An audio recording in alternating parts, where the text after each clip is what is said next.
কিছু সময়ে আমি পাগল হয়ে যাই, আমি বেহুশ হয়ে যাই যে আদৌ আমি মানুষকে কি কিছু বুঝাতে পারবো, যে জিনিসটা আমার মনের মধ্যে চাইতেছে বলতেছে এই কথাটা কি তাদেরকে আমি ভালোভাবে বুঝাতে পারবো না, আমায় না বুঝিয়ে এই দুনিয়া ছেড়ে আমাকে চলে যেতে হবে।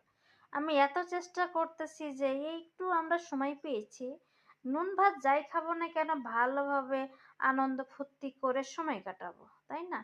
একে অপরের হিংসা, জেদ, বাদ, রাগ, খেদ এগুলো না করলে কি হয় না?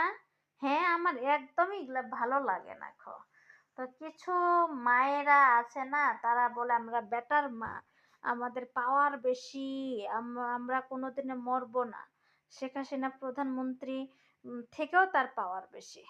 সে যেটা বলবে সেটাই তার রাজত্বে চলবে। কিন্তু এত রাজত্ব এগুলা করার দরকার নেই। আজকে যদি তুমি তোমার বউকে মেয়ে মনে করো, একদিন সেই বউ তোমার বৌমা হয়ে তোমার পাশে থাকবে। তুমি একদিন বৃদ্ধ হবে, এটা মাথায় রাখতে হবে। হায়াত মতের কথা বলা যায় না। তুমি বাঁচতে পারো নাও পারো, কিন্তু বাঁচলে তো একদিন বৃদ্ধ হবে। সেদিন তোমার ওই মেয়ে আর বৌমা হয়ে তোমার পাশে থাকবে। আজ তুমি রাজত্ব করতেছো, এই রাজত্ব কিন্তু বেশি দিন খাটবো না। ঠিক আছে? তো এত বোঝানোর চেষ্টা করতেছি আমার কথা বুঝো বুঝো বুঝো, কিন্তু না, বুঝতেছে না। তাহলে আমি কি করব বলুন তো?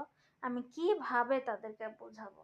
অনেক রিকোয়েস্ট করতেছি, এখন মায়ের জাত, কিছু বললে আবার আপনারাই বলবেন যে এভাবে কথা বলতে হয় না।